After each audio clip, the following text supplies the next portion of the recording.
Papakita ko sa inyo. Yan, itlog. Doon, nagbabalat ako ng itlog. Yan. Pancit Canton. Bumili kami ng isang plastic na Pancit Canton. Ito yata ang laman yan. Siyempre, wag natin kumain din. Para may lakas tayo pag trabaho. Mga agrasa, kailangan pa bang i-memorize yan? Basic! Basic lang yan, mga agrasa. Tanto peng, no? Chef cook, si ito nagluluto ng pansit. Ay, pansit Canton pala. Balatan na natin to. Wala akong taga-video kaya nandyan sa loob kayo ng ano. Nasa loob kayo nasa loob ng kaldero yung aking cellphone. Ang binabalatan ko.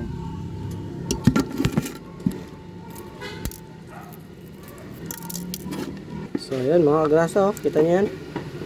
Balatan ko na. Ang itlog mong pula.